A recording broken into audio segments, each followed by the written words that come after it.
Hello, c'est Panam Ostéo. Aujourd'hui, on va parler des abdos. Alors, vous le savez, je suis pas prof de sport, je suis juste ostéo, c'est déjà bien. Et donc, je vais pas vous dire combien faire de répétitions ou de séries pour faire vos abdos pour avoir des plaquettes de chocolat. Je vais juste vous expliquer comment ne pas vous faire mal au dos en faisant des abdos. Parce que j'ai énormément de patients qui se font mal au dos, soit en bas du dos, soit au niveau de la nuque, en faisant des abdos de la mauvaise manière. Bien souvent, vous faites des crunchs, c'est cet exercice-là, de flexion sur soi-même. Et c'est un exercice qui est assez difficile à réaliser. Alors aujourd'hui, je vais essayer de vous proposer différentes solutions pour essayer d'éviter cet exercice tout en travaillant quand même super bien vos abdos. C'est parti. Alors tout d'abord, on va faire un petit rappel anatomique. Les abdos, c'est quoi? C'est le grand doigt de l'abdomen. Vous avez aussi les transverses et les abdominaux obliques internes et externes. Donc vous voyez, il y en a pas mal.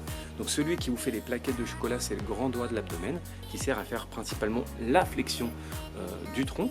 Et aussi, vous avez ce qu'on appelle les obliques qui servent à faire des inclinaisons, des rotations et surtout à gainer votre tronc par rapport à vos membres inférieurs. Et il y a finalement le transverse, c'est tout simplement l'abdominaux le plus profond qui sert tout simplement à avoir un ventre plat. Maintenant qu'on est parti de ça et que vous avez vu comment sont répartis les abdominaux au niveau du tronc, on va pouvoir passer à l'explication. Alors pourquoi vous faites mal au dos en faisant des abdos? Tout simplement parce que soit vous sollicitez trop un muscle qu'on appelle le psoas, on l'a déjà vu dans une vidéo précédente, c'est le muscle qui permet de faire la flexion du tronc sur le membre inférieur ou alors de lever la jambe pour ramener le genou vers soi. Donc vous comprenez bien que quand vous faites un mouvement de flexion en crunch, si par malheur vous utilisez vos psoas sur une fin de série parce que vous êtes fatigué, ça va vraiment tirer sur votre bas du dos. Il y a aussi les muscles du cou qui peuvent vous faire mal quand vous faites des abdominaux, tout simplement parce que quand vous faites des crunchs, vous allez forcer avec votre nuque pour essayer de compenser le manque de force au niveau des abdominaux. Et vous allez utiliser ce qu'on appelle les SCOM, sternocléidomastoïdiens, que vous voyez là quand on fait ce mouvement de la nuque. Vous allez utiliser les petits scalènes qui sont là, qui servent à faire des inspirations, à tourner la tête et à incliner la tête d'un côté et d'un autre, et ça va énormément tirer sur votre nuque. Donc au lieu de se faire mal bêtement et de toujours vouloir forcer en faisant des crunchs, je vais vous présenter une petite solution, d'autres exercices, des alternatives, tout simplement pour mieux travailler vos abdos sans vous faire mal. Et donc en fait, on va plutôt travailler sur des exercices qu'on appelle de stabilisation ou de gainage. Je vais vous montrer ça tout de suite. Et on commence avec l'exercice de la planche, un travail statique qui permet de très bien solliciter vos abdominaux en contraction isométrique. Pour vous positionner, placez vos coudes sous vos épaules afin de protéger celles-ci. Si c'est trop difficile, vous pouvez écarter les pieds, ce qui diminuera l'instabilité. Pensez à bien serrer vos fessiers afin d'optimiser le gainage. Ce sont les muscles qui portent le squelette et non l'inverse. Ne laissez pas trop monter votre bassin, ce qui diminuerait le travail sur les abdominaux, et à l'inverse, ne le laissez pas trop redescendre afin de protéger vos lombaires. On doit pouvoir tracer une ligne droite entre vos épaules, vos hanches et vos chevilles.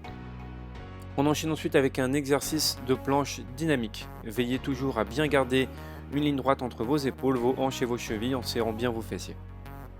Cet exercice travaille vos triceps en plus des abdominaux. Autre exercice de gainage dynamique, le tape-épaule. Veillez toujours à bien conserver une ligne droite entre vos épaules, vos hanches et vos chevilles et serrez bien vos fessiers. En cas de difficulté, écartez les pieds plutôt que de compenser avec votre dos. Exercice de la planche latérale. Contractez bien vos abdominaux ainsi que vos fessiers afin de maintenir votre bassin dans l'axe. Afin d'augmenter le niveau de difficulté, vous avez juste à remonter la jambe supérieure. De cette position, vous pouvez entamer un gainage cette fois dynamique. Inspirez pendant la montée et expirez bien fort pendant la descente. Pensez à bien maintenir une ligne droite entre votre tête, votre pubis et vos pieds. Autre exercice dynamique sur le dos cette fois, la bicyclette, très efficace pour vos abdominaux. Veillez bien toutefois à ne pas faire de pause entre les mouvements de votre jambe droite et de votre jambe gauche afin de maintenir la contraction des abdominaux tout au long de l'exercice. Et on continue avec un exercice sur le dos cette fois statique. Maintenez vos pieds joints à 5 cm du sol. Pensez bien à contracter à la fois vos fessiers et vos abdominaux afin de protéger votre dos. Maintenez la position jusqu'à l'échec musculaire. Et si vraiment vous n'êtes pas satisfait avec tout ça, que vous n'arrivez toujours pas à travailler aussi bien que vous voudriez vos abdos au niveau volume, ou vous voulez quand même faire des crunchs, il y a peut-être une solution que je peux vous proposer pour continuer à faire des crunchs sans vous faire mal. Je vais vous montrer tout de suite. Vous vous mettez en position de crunch. Voilà. En fait, le but dans le crunch, ça va être la flexion du tronc. D'accord?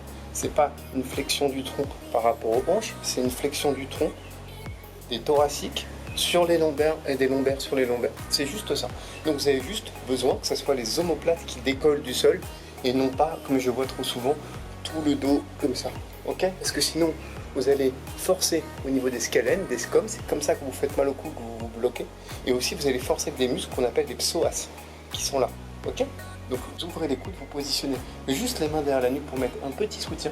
Vous regardez en l'air et vous soulevez les omoplates, c'est tout. Et petite astuce, au moment où vous soulevez les omoplates, il faut expirer, donc vous soufflez de l'air. Pourquoi? Parce que en fait, en expirant, vous allez justement suivre la physiologie, la contraction des abdos. Donc en expirant bien l'air, vraiment il faut exagérer. Hein.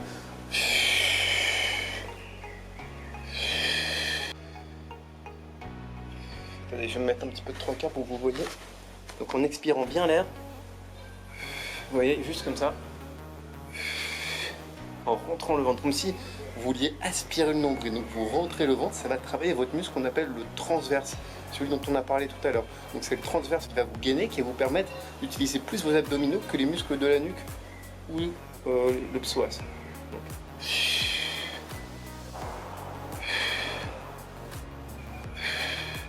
Et là, Je peux vous dire que ça brûle. Bon, maintenant vous connaissez tous les petits trucs et astuces pour bien travailler aux abdos sans vous faire mal au dos.